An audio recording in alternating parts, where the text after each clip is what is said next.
was somewhat dulled, and the mole's eyes were able to wander off the tablecloth a little. "I am looking at," said the mole, "at a streak of bubbles that I see traveling along the surface of the water. That is a thing that strikes me as funny." "Bubbles? Oh, said the rat, and chirruped cheeringly in an inviting sort of way. A broad glistening muzzle showed itself above the edge of the bank, and the otter hauled himself out and shook the water from his coat. "Greedy beggars," he observed, making for the provender. "Why didn't you invite me, Ratty?" "Well, this was an impromptu affair," explained the rat. "By the way, my friend, Mr. Mole." "Proud, I'm sure," said the otter, and the two animals were friends forthwith. "Such a rumpus everywhere," continued the otter. "All the world seems out in the river today. I came up this backwater to try and get a moment of peace, and then stumbled upon you fellows. At least, I beg your pardon. I don't exactly mean that, you know." There was a rustle behind him, receding from a hedge wherein last year's leaves still clung thick, and a stripy head with the high shoulders behind it peered forth on them. "Come on, old badger," shouted the rat. The badger trotted forward a pace or two, then grunted, "Company," and turned his back and disappeared from view. "That's just the sort of fellow he is," observed the disappointing rat. "Simply hates society. Now, we shan't see any more of him today. Well, tell us who's out on the river." "Toad's out, for one," replied the otter, in his brand new wader boat. New dogs, new everything. The two animals looked at each other and laughed. "Once it was nothing but sailing," said the rat. "Then he tired of that and took to punting. Nothing would please him but to punt all day and every day. And a nice mess he made of it. Last year it was houseboating, and we all had to go and stay with him in his houseboat and pretend we liked it. He was going to spend the rest of his life in a houseboat. It's all the same. Whatever he takes up, he gets tired of it and starts on something fresh." "Such a good fellow, too," remarked the otter reflectively. "But just no stability, especially on a boat." From where they sat, they could get a glimpse of the main stream across the island that separated them. And just then, a wager boat flashed into view. The rower, a short, stout figure, splashing badly and rolling a good deal, but working his hardest. The rat stood up and hailed him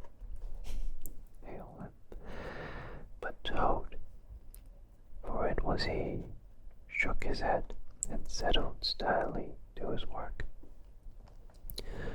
"You will be out of the boat in a minute if he rows like that," said the rat, sitting down again. "Of course he will," chuckled the otter. "Did I ever tell you that good story about Toad and the lockkeeper? It happened this way.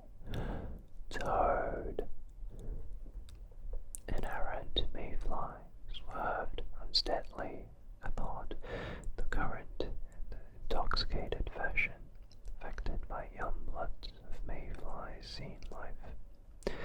A swirl of water and a gloop, and the mayfly was visible no more. Neither was the otter. The mole looked down. The voice was still in his ears, but the turf whereon he had sprawled was clearly vacant. Not an otter to be seen as far as the distant horizon. But again there was a streak of bubbles on the surface of the river. The rat hummed a tune, and the mole recollected that animal etiquette forbade any sort of comment on the sudden disappearance of one's friend at any moment, for any reason or no reason whatever. "Well, well," said the rat, "I suppose we ought to be moving. I wonder which of us had better pack the luncheon basket." He did not speak as if he was frightfully eager for the treat. "Oh, please let me," said the mole. So, of course, the rat let him. Packing the basket was not quite such pleasant work as unpacking the basket. It never is. But the mole was bent on enjoying everything, and although just when he had got the basket packed and strapped up tightly, he saw a plate staring up at him from the grass, and when the job had been done again, the rat pointed out a fork which anybody ought to have seen. And last of all, behold, the mustard pot, which had been sitting on without knowing it. Still, somehow, the thing got finished at last, without much loss of temper. The afternoon sun was getting low as the rat sculled gently homewards in a dreamy mood, murmuring poetry, things over to himself, and not paying much attention to the mole. But the mole was very full of lunch and self-satisfaction and pride, and already quite at home in a boat, so he thought, and was getting a bit restless besides. And presently he said, "Ratty, please, I want to row now." The rat shook his head with a smile. "Not yet, my young friend," he said. "Wait till you had a few lessons. It's not easy as it looks." The mole was quiet for a minute or two, but he began to feel more and more jealous of the rat, sculling so strongly and so easily along that his pride began to whisper that he could do it every bit as well. He jumped up and seized the sculls so suddenly that the rat, who was gazing out over the water saying more poetry things to himself, was taken by surprise and fell backwards off his seat and his legs in the air for the second time, while the triumphant mole took his place and grabbed the skull with an entire confidence. "Stop it, you silly arse," cried the rat from the bottom of the boat. "You can't do it. You'll have us over." The mole flung his skulls back with a flourish and made a great dig at the water. He missed the surface altogether. His legs flew up above his head, and he found himself lying on the top of the prostrate rat. Greatly alarmed, he made a grab at the side of the boat, and the next moment, sploosh!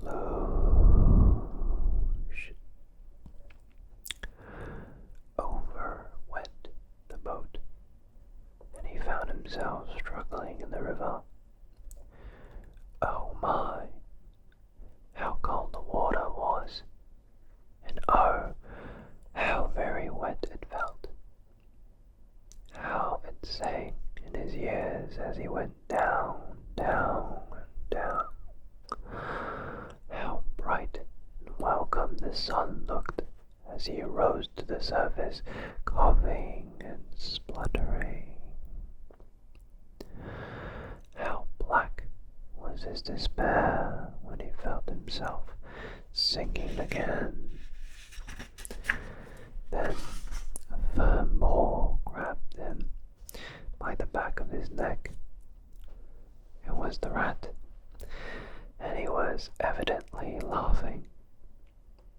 The mole could feel him laughing, right down his arm and through his paw, and so into the mole's neck.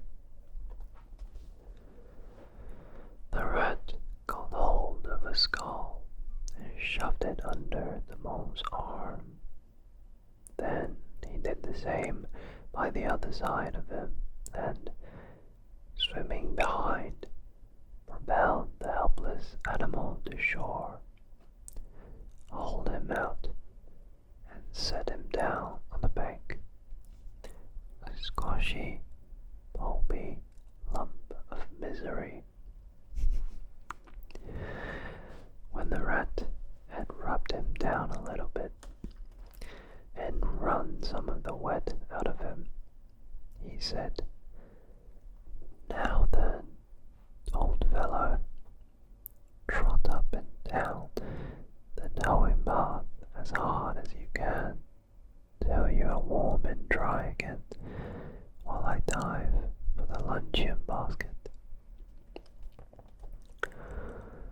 So the dismal mole, wet without and ashamed within, trotted about till he was fairly dry, while the rat plunged into the water again, recovered the boat, righted her and made her fast, fetched his floating property to shore by degrees, and finally dived successfully for the luncheon basket and struggled to land with it. When all was ready for a start once more, the mole, limped and dejected, took his seat in the stern of the boat, and as they set off, he said in a low voice, broken with emotion, "Ratty, my generous friend, I am very sorry indeed for my foolish and ungrateful conduct. My heart quite fails me when I think how I might have lost that beautiful luncheon basket.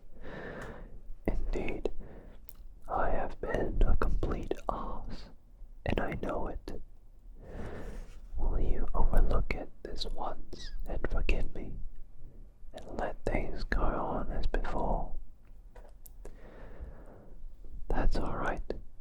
bless you," responded the rat cheerily.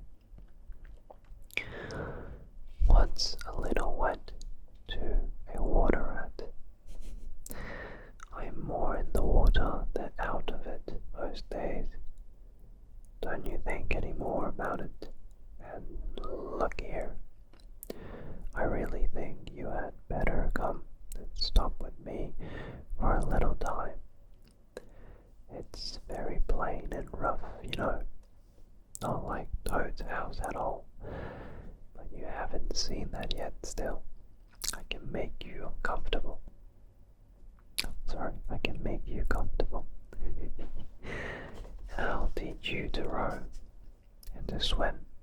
And you will soon be as handy on the water as any of us." The mole was so touched by his kind manner of speaking that he could find no voice to answer him, and he had to brush away a tear or two with the back of his paw.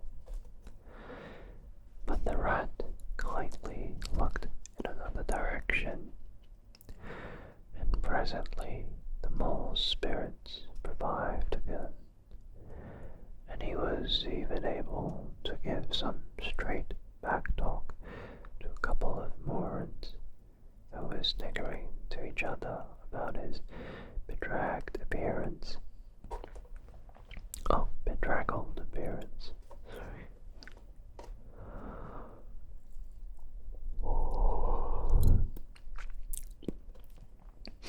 When they got home, the rat made a bright fire in the parlor and planted the mole in an armchair in front of it.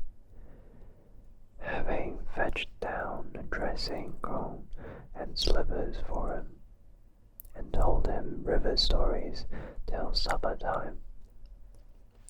Very thrilling stories they were, too, to an earth-dwelling animal like a mole. Stories about waves, and sudden floods, and leaping pike, and steamers that flung hard bottles. At least, bottles were certainly flung, and from steamers. So, presumably by them, and about herons, and how particular they were whom they spoke to, and about adventures down drains, and night fishing with the otter, or excursions far afield with the badger. Supper was a most cheerful meal, but very shortly after, a terribly sleepy mole had to be escorted upstairs by his considerate host to the best bedroom, where he soon laid his head on his pillow in great peace and contentment, knowing that his new-found friend, the river, was lapping the sill of his window. This day was only the first of many similar ones for the emancipated mole, each of them longer and fuller of interest as the ribboning summer moved onward. He learned to swim and row, and entered into the joy of running water, and with his ear to the reed stems he caught at intervals something of what the wind went whispering so constantly among them.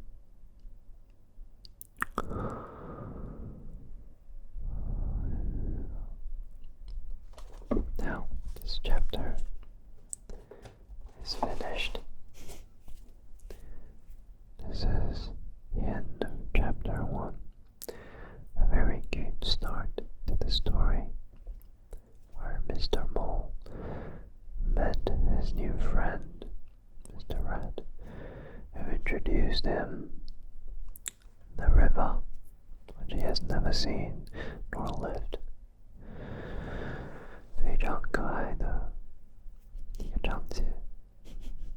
先生跟老鼠先生像是带着他熟悉水边的生活，描述的非常童话般的场景。有那个水獭先生，有蛤蟆先生，还有这个蜜獾先生，都是非常可爱的小动物的。好，希望你听得开心，也希望你也困了，可以马上睡觉了。我也困了，那晚安，祝你做个好梦。And I'll see you next time. 爱你啊。